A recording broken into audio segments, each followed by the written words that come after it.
وأشهد أن محمدا عبده ورسوله. يا أيها الذين آمنوا اتقوا الله حق تقاته ولا تموتن إلا وأنتم مسلمون. يا أيها الناس اتقوا ربكم الذي خلقكم من نفس واحدة وبث منهما رجالا كثيرا ونساء واتقوا الله الذي تساءلون به والأرحام إن الله كان عليكم رقيبا. يا أيها الذين آمنوا اتقوا الله وقولوا قولا سديدا يصلح لكم أعمالكم ويغفر لكم ذنوبكم ومن يطع الله ورسوله فقد فاز فوزا عظيما. أما بعد فإن أصدق الحديث كلام الله وخير الهدي هدي محمد صلى الله عليه وسلم وشر الأمور محدثاتها فإن كل محدثة بدعة وكل بدعة ضلالة وكل ضلالة في النار أعاذنا الله منها. نصيب جلوة الدبء أو يتدي الله جميرات تبارك وتعالى جولة نلادو مكة محمد صلى الله عليه وسلم أولو نلادو متوي الله نلرالمو سونا يرمين ونند تقوردين جميرات تبارك وتعالى ويك قرآن مكة وما أرسلناك إلا رحمة للعالمين. من نلرالما سونا فيها لاتو يرمين جون يرمين ونند تقوردين أولو نلادو mutawi nelira kasi wona wajagol e jertingol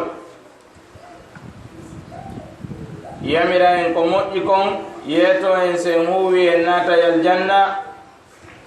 rentina en e ko boni kon yeeto en sen huwi en naata yiide. wama arsalnaka illa mubashiran wa nadhira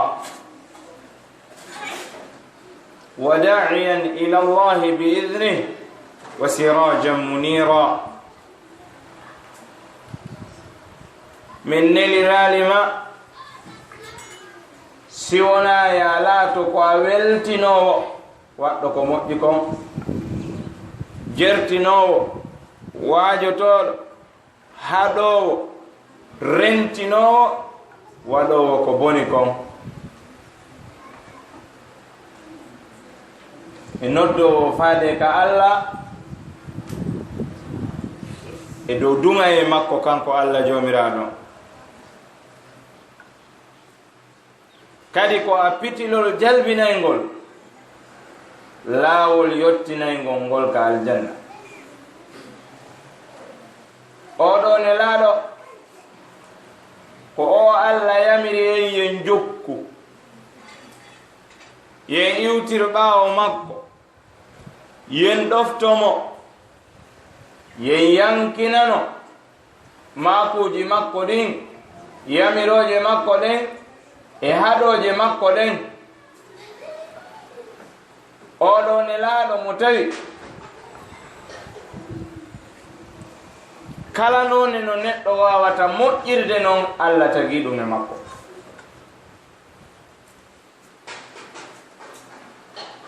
haa tawi kala ko sutinɗa e makko e ko boni Allah jomiraɗon pottinay ɗum e makko.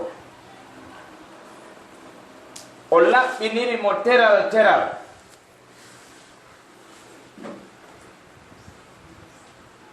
si a ari a ndaari gite makko ɗen a faalama yewtude fi majje Allah wiyama وما ضاغ البصر وما طغى. gite ɗen o ñaaki ɓayɗe yehi ka sengo dow asamanuji jeeɗiɗi ko ɗe yiyoy ton kon ɗe o ñaaki ɗe ndeppiti ɗe ndaari goɗɗum go'o ko ɗe hollaka ma zaga al basaru wa ma tawa ko ɗe holla kon ɗe ndaarali ɗe feƴƴintini. ko haa ɗo needi hatti, ɗoftaare ko haa ɗo hatti, yankinaare ko haa ɗo hatti. Sinaa ɗum min e ma sen naati ka suudu goɗɗo en ndaaray salon makko on e bangeeji ɗi fof, kala ko waɗi ton kon haray ɗen anndi. Nelaaɗo noon e ɗin kaaweseeji wonɗi dow gaa fof, tawi hay Allah no irriti kaaweseeji no ton, maandeeji no ton, hawniiɗi no ton, kono Nelaaɗo sallallahu alayhi wa sallam leppitaaki ndaari goɗɗum ko hollaaka, ko o hollaa kon kadi o ndaaraali o feƴƴintiri. Allah irri piiji hawniiɗi no dow ton, o ɓangini kay ɗum ko maandeeji e fee kanko Allah joomiraaɗon o wii subhana alladi asra bi'abdihi laylan min almasjidi alharami ila almasjidi alaqsa alladi barakna hawlahu linuriyahu min ayatina innahu huwa as-sami'u al-basir. Senaye laaɓal woodani joomiraaɗo tabaraka wa ta'ala ittuɗo Nelaaɗo sallallahu alayhi wa sallam e nder makkatal mukarrama, addi mo baytul maqdis Palestine, ƴettimo ɗon naɓi mo ka sengo dow asamanuji jeeɗiɗi, tawi ko fii holloygol mo maandeji makko kanko Allah joomiraaɗo on tabaraka wa ta'ala.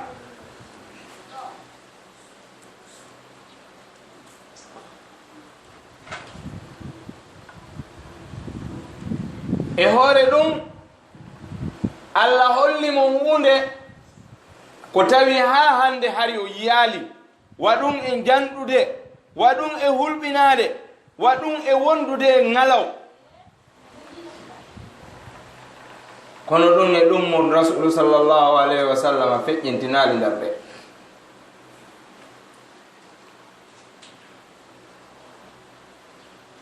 walaqad ra'ahu nazlatan ukhra عند سدرة المنتهى عندها جنة المأوى. Nelaaɗo yiwno Seydina Jibril alayhi salam yiitere no tagira non sengo be gabitanji 3 gabitawol goto ngol on mbay puɗal e mutal.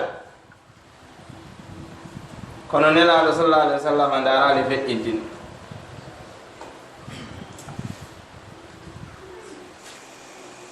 Allah yewti fi ɓernde makko nden, sondooru ɓernde makko nden, o wi ma kadaba alfuadu ma ra'a. ɓernde yeddaali nde fennaali ko yii ko.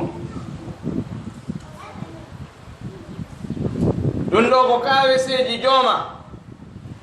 ko waɗi e Nelaaɗo alayhi salatu wassalam, naɓugol Nelaaɗo sallallahu alayhi wa sallama ruuhu on e ɓanndu ndun yaada yaha yiyo yawano ɗin piiji arta hino hisi. no woodi woɓɓe wiyayɓe ko ruuhu Nelaaɗo on tun sallallahu alayhi wa sallama yano, wa hadha kadibun wa buhtanun ala rasulillahi sallallahu alayhi wa sallam.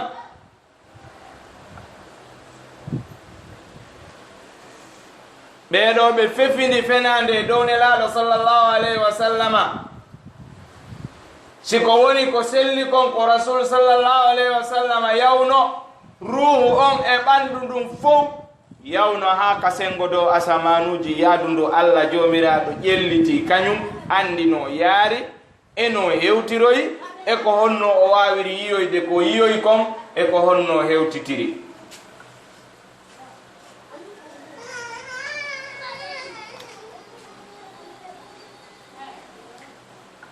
ɓe wiya Nelaaɗo sallallahu alayhi wa sallam no mari yewtowomo kala kamɓe heferaɓɓen ko ɓe jooɗi ɓe haldi nelaɗo woni ɗon o ala ɗon o anday.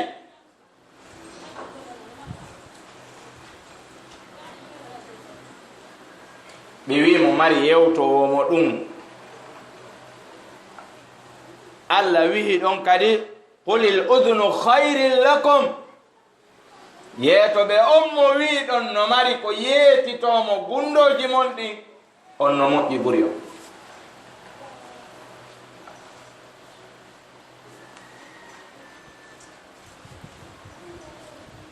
Nelaɗo alayhi salatu wassalam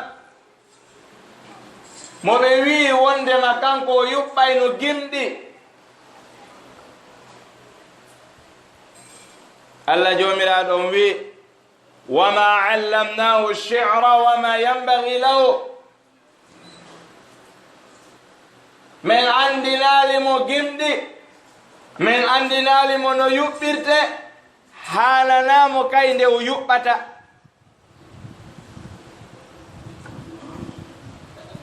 ko wowla e nelaɗo ko boni wo Allah pottina e makko.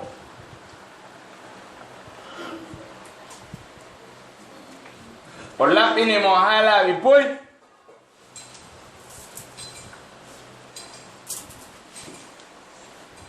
o mooɓi ɗiɗo ɗi fof majji e loowi ɗi e hunde wootere nde tawata gooto wawata feƴƴidade nelaɗo alayhi salatu wassalam e dow ɗum ɗo. Allah wi wa innaka la ala khuluqin azim. pellet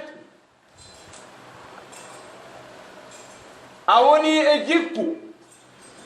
wona jikku fo, jikku moƴƴo kadi azimin mawnuɗo. jikkuji ɗin ko ɗiɗi, imma moƴƴo ma bonɗo. wa innaka la ala khuluqin, a woni e dow jikku honɗum moƴƴo azimin mawnuɗo. ha ɗon hatti si Allah manti fi goɗɗo hara hatti.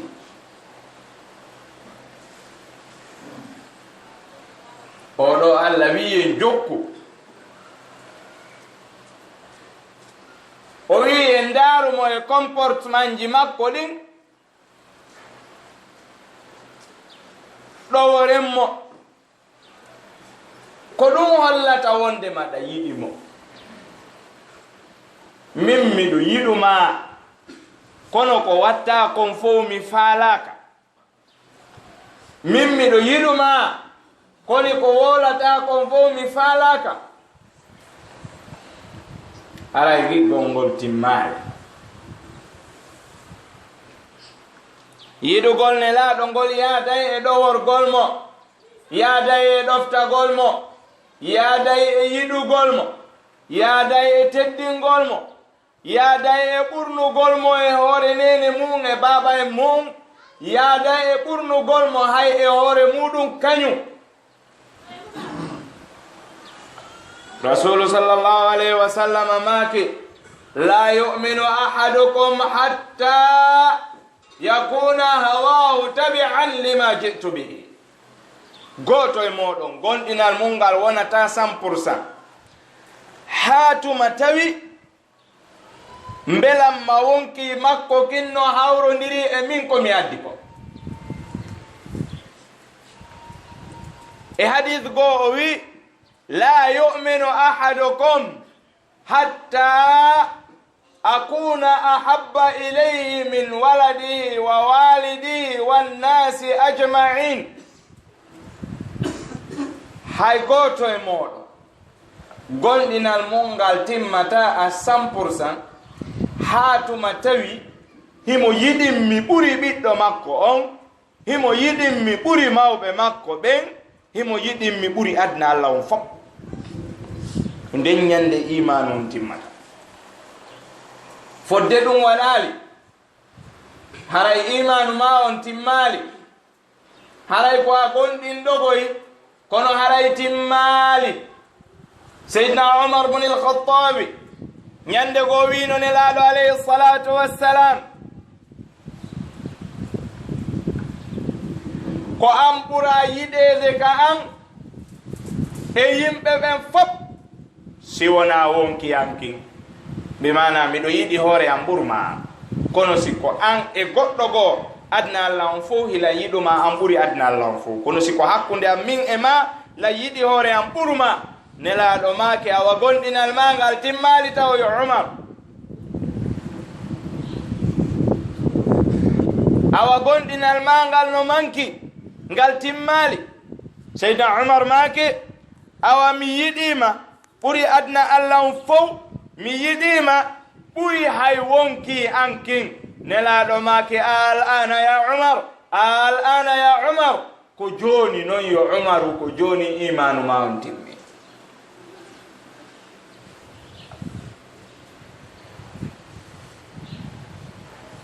sahabaɓe ɓen ko ɗum ɓe anduno ɓe darodi e nelaɗo ɓe desidi ɓe mayay kono yo nelaɗo luttu fi yo dina kan daro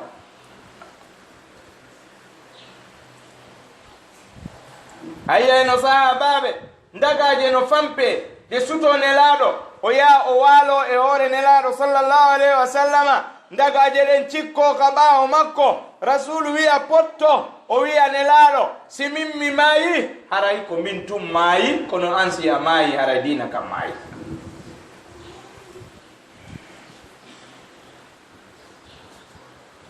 ko ɗum ɗo wiyete islam ko ɗum ɗo wiyete giggol goonga wongo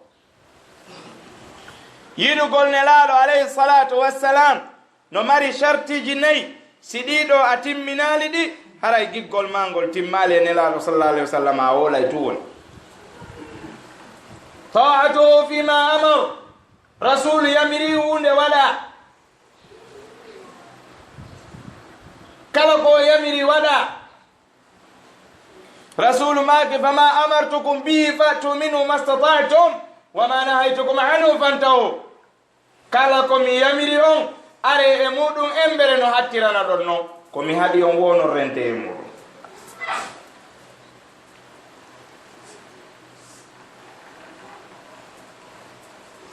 Allah jomiraɗo on ko wiɗen ko ɗum wi en wondema en ɗoftomo kanko nelaɗo alayhi salatu wassalam qul in kuntum tuhibbuna Allah fattabi'uni yuhbibkum Allah yeeto ɓe stawi ko goonga moɗon ka nder ɓerɗe moɗon ko goonga mo hiɗon haqiqini wondema ɗo yiɗi Allah joggela min Muhammadu Allah yiɗayo na noon ɗum tungoy o yiɗayon ha o gayna o yafano on zunubaji mon ko won ɗon faggitade ko ta'atuhu fima amar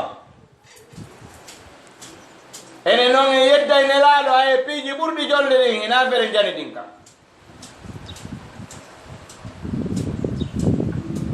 daro exemple e hunde ɓurde ɓaɗade dara wano exemple waare sa wi neɗɗo e accitu waare makko nden o wiya kanko o fembayde makko nden pullo fuuta wowli ha laaɓi pos oya ƴetti ɗum ɗo yaaɓi ka leydi fofi fe yahi jokki ha jugu pullo fuuta wi komin baba goto o wi waare jayinde toon o holli kadi nde juuti o wi ko menen pooɗiɗi waare woote holli koko juuti kon pooɗete oɗa femba sa wi mo nelaɗo yamiri yo accite o inna ɗon o nani kon noon o ɗaɓɓa excuse ta'atuhu fima amar si nelaɗo yamiri ɗofte wa tasdiquhu fima akhbar si nelaɗo yewti gongine naya laɓɓo ko wola e dow makoji nelaɗo alayhi salatu wassalam ehe ɗo on a yii ko yewta ɗo kon wallahi ɗum ɗo ko haqiqa kono he menen ɗo awa sarti yiɗugol ma nelaɗo ngol timmali taw sina ɗum a dewtata konngol e dow konngol nelaɗo alayhi salatu wassalam seydina abdoullahi ibne umara radiyallahu an o ari o tawi woɓɓe o yewti ɓe goɗɗum ɓe wi menen nani umaru wiruno men o wi mi wi'a nelaɗo maki wi on umaru wi min na on nelaɗo maki na yo waɗire ni wi on onon Umar wi ko babe makko non woni yeddude ɗon ɓay tun o nani makko Nelaɗo o yewtiɓe ɓe winano Umar wiri ɓe o landitiɓe si tawi ɓe dewtay konngol babe makko ngol e dow konngol Nelaɗo sallallahu alaihi wasallam ɓe anduno ko faala ɓe anduno no Nelaɗo ñentinirte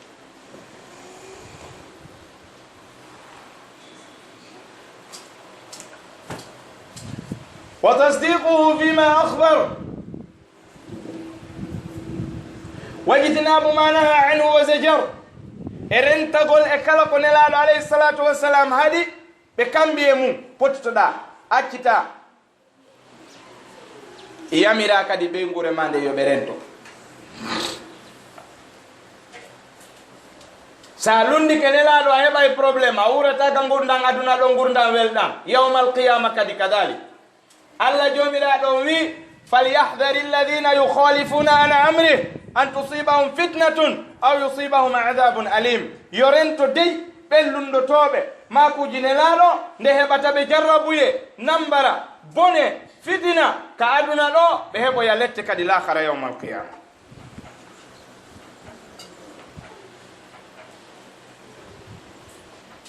Nelaɗo wiya hunde ɗaɓɓa goɗɗum ngo ko dewta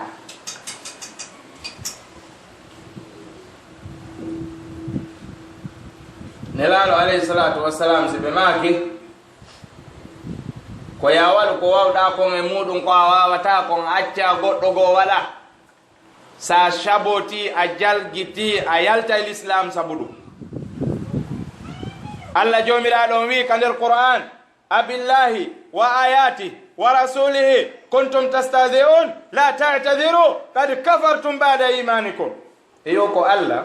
e ayeje makko ɗin e Nelaɗo makko on wonɗon waɗirde canti waɗira sama kala taw gantino on yalti l'islam ɓawde wonno ɗon gonɗin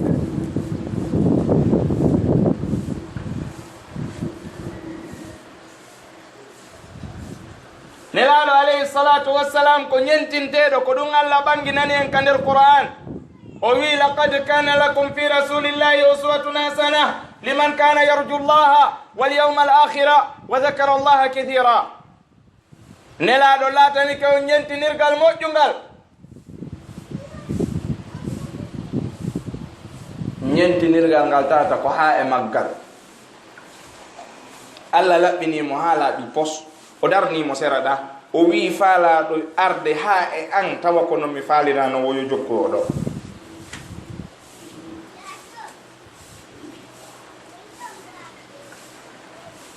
ala ko lutti ɓawo ko waɗi noon si a waɗi ɗon goɗɗum ko lundi ko on ɗon huwuno kon a yaho yiyeso Allah wi mi memata hara ya ala goɗɗo go mo jonna si ari ka julde Nelaɗo make sallu kama ra'aytumuni usalli juulire no yiruɗon lan juulirano oɗa jokka haaju mum o juulirano faɗirano sa landike mo inna kanko tawraju mawo makko ɓe ha Allah wi en jokku Nelaɗo wiyani en jokku mawo e men ɓe si tano ko non wonirno Nelaɗo sallallahu alaihi wasallam a jokkayno mawɓe mum ɓen est ce que ɗon gollayno gollatano annabi Yusuf kon ɗum wino o wi wattabatu millata abai ibrahima wa ishaqa wa yaqub ma kana lana an nushrika billahi min shay dhalika min fadlillahi alayna wa ala nnasi walakinna akthara nnasi la yashkurun mi jokki lawol babiraɓe am ɓen ibrahima ishaqa yaquba ko noon woni kono noon min shirkanta Allah subhanahu wa ta'ala hay fusu ɗum noon ko ɓural Allah e dow amen e dow tagore nden kono ko ɓuri hewde tagore nden ko yettata Allah annabi ibrahima noon kanko jokkuno baɓe makko aljawabu la arno noddi baɓe makko awnoti o wi atattahidu asnaman aliha e a jokkay goɗɗum go ko rewete ko wori Allah sana mum o noddi baɓe makko kadi o jeeji o yankini o yewti yewtereji moƴƴuɗi o holli teddungal o ɗofti ya abati ya abati ya abati ya abati o noddi ɗum ɗo o jeeji o yewti baɓe makko sali jabude gonga o fes bayɓe salike o wi sa astaghfiru laka rabbi innahu kana bi hafiya toroto Allah yalla ya o wuccito yeey o ɓanginani ɓe kadi o yahay goy wa a'tazilukum wa ma tad'una min dunillah mi woɗɗitoto noon ɓay hiɗo noddude goɗɗum bo ko wona Allah subhanahu wa taala o yeeyi few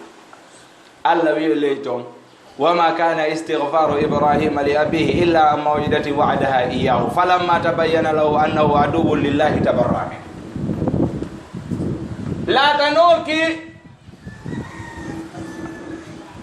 istighfar insinagol ko annabi ibrahima yewtuno baba mum ko si wona fodore ha o ndara si o yajaɓay lawol ngol ɓawo ɓanganimo ɓawi makko ko gaño Allah o pottitimo tabarra amin o woɗɗiti e makko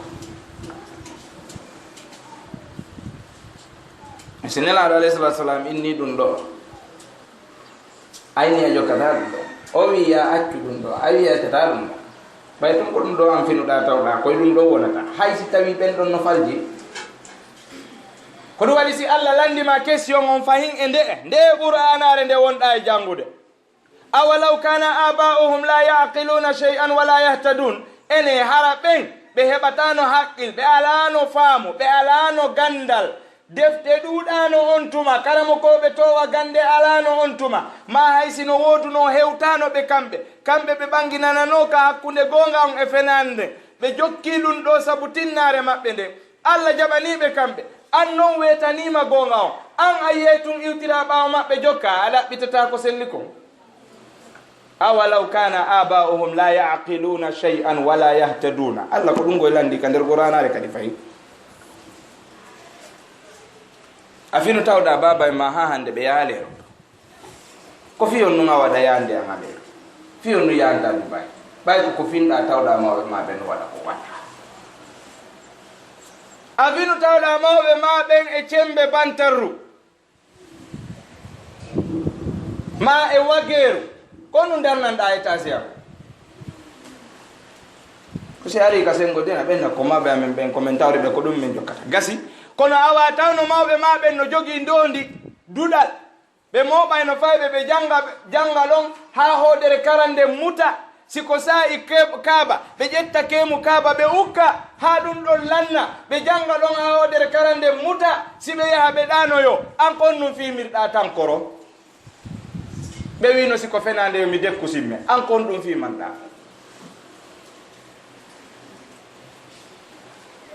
ɓe huli bone ha ɓe huli bone ɓe dogi bone ha ɓe dogi bone ɓe dogi bone on ha ɓe natoye probléme tawi kamɓe ɓe anda ɓe wi ko yo wudere futu ɓangine yo ando si tawi oya ko jiwo mana jiwo ñande o jomba par ce que ɓe falaka jiwo on o zinoya o bonne ɗo yo jombeɓe an non ko on ɗum heɓanɗa fattu ɓay koko finɗa tawɗa ma ɓe no waɗa ko gonda wadde atano mawɓe maɓen no jangi akhdariyo e ashmawiyo e arrisala e bougiya ɓe tafsiri ɓe jannude an a hun jaaki fatiha e goto a taw ɓe jangude warsh hiɓe sellini ɗum ɗon an a jangali riwaya hay bajjo wiiɗa ko mawɓe ma ɓen jokkuɗa honto ka jokkuɗa ɓe ɗon ɗo ɓay ko gonga amantorde mawɓe maɓen babay ma kamɓe woni imam duuɓi nogayjo capantati ka julirde moɗo an kadi ko woni ɗum wonda islam wawa jokku nelaɗo ya ahi jokku nelaɗo alayhi salatu wassalam siko on ɓe jokki on fo on hawtotoya natoyon ka aljannaji yawma alqiyama walladina amanu wattaba'atuhum dhurriyatuhum bi imanin alhaqna bihim dhurriyatahum wama alatnahum min amalihim min shay'in kullu mri'in bima kasaba rahin ko ɗum jowmadani o heɓɓidire e maɓɓe e ɓengureji maɓɓe ɗin fof nokku goto yawmal qiyama so tawi ɓe fof ɓe wonno e dow kulol Allah kono landiti kadi si gongal gono ton contraire ngal ɗon si ɓe yeddi Allah kon ɗum sakkitoy toon ala inna alkhasirina alladina khasiru anfusahum wa ahlihim yawma alqiyama ala dhalika huwa alkhusranu almubin ngal ɗon kadi Allah ɓangini ngal siɗa faala yide perduɗo yawmal qiyama ha a fotti e neɗɗo mo tawata o siñanama natugol jahannama ɓeygu makko siñanama natugol jahannama ɓeygure makko nden ɓe fof ɓiɓɓe makko ɓen fof siñanama natugol jahannama a fotti e on ɗo yilto aray ko oɗo woni perdi ɗin ko ha ɗo ari ɓaari alluje ala inna alkhasirina alladina khasiru anfusahum wa ahlihim yawma alqiyama ala dhalika huwa alkhusranu almubin cukku rasul alayhi salatu wassalam ko on allah holluma naya ɓangal wa alla yubada allaha illa bima shara'a hara noon allah rewiraka ko sattiŋaɗi wo si wona ko nelaɗo wi yo waɗe ko ta koye dow ɗum ɗon tu rewata allah yo tahara kala ko waɗɗa sa noddama a landama ene on to ɗum ɗo rasul alayhi salatu wasalam waɗi ɗum ɗo a wiyay ko ɗo ta waɗu dey hunde dow sikke ɓaya sa soday ɗo tere leydi ala si ndoto ala ɓitay ala ndoto a tefay a ƴeeway a daystay haala ala e makko siko suudu ko noon siko auto ko noon siko moto ko noon siko téléphone ko noon sa jombay sonnajo ko noon si a accay goɗɗo jombe ko noon ɗi piiji ɗo fof ala si ndoto ala ɓitay ala ndoto a tefay a ƴeeway ko hon ɗum waɗi ka diina kan goɗɗo ara e inna tun arɗo mi hume ara humoɗa yaha allahu almustaan ya allah ɓurto e wallude sallallahu wa sallam wa baraka ala muhammadin wa alihi wa sahbihi wa sallam taslima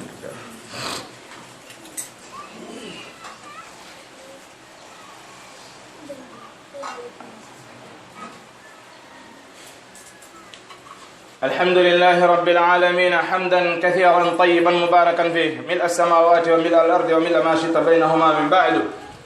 أما بعد مسيب جلبة دفتر النلاد عليه الصلاة والسلام أهي بتالا ولا بانغو لا يتنقل دون ساجنغ القرآن نلاد جنگير نونو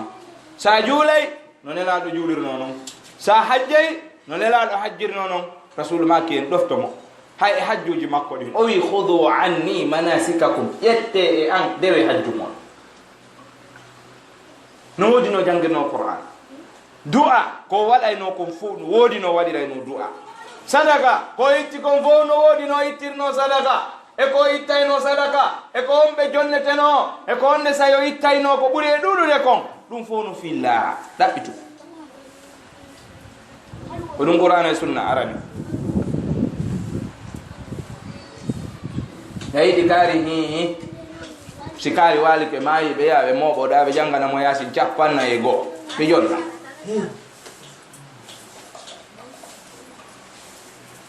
est ce que nelaaɗo waɗi sa landama ɗa mari dalilu ɓuri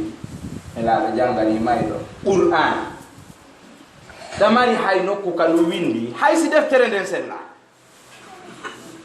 hay si nde sella few hara deftere nden sella few ayi ka nelaɗo mooɓi janngani goɗɗo yaasin 51 qur'an fi mayde ma ɓulu wallahu 11 joni wiye accen ɗon yaasin 51 ɗum ɗon no ɗuuɗi ɓulu wallahu 11 ka nder berɗe ayi ka windi ka nelaɗo janngani ɗum goɗɗo geɗal ɓe makko jeego waali ke yeeso makko maayi zeynabu no tawa e maɓɓe ummu kulsumi men ruqayyatu men abdoullahi men alqasimu men ibrahima men ɓeɗo jeego ko yeeso rasul sallah alih w sallam maayi fillama ha hande o janganiɓe qur'an babba makko hamsata ibne abdulmuttalib oɗo fillama o jangani o qur'an ɗaɓɓitu si ari sadaka ɓe wiya halas hinagge hirse fi yontigi mayɗo honto ittuɗa ɗum no windi nelaɗo waɗi o borani no goɗɗo ngeloba ma o hirsanno mo nagge awa jokku kono si tawi ala wiƴƴito ha anda si koko selli si waɗa ta yahu janngo allah wiya mi memata ko huwuɗa ko iyasimmo wonɗa e janngude on no yeetima ɗon ko laaɓi poste modi min ta jannganan fi mayɗo dey li yundira man kana o wi hayyan ko waajorde wonande o wi wurɗo wa yahiqqa alqawlu ala alkafirina konngol lette jojja e dow yedduɓe nde wo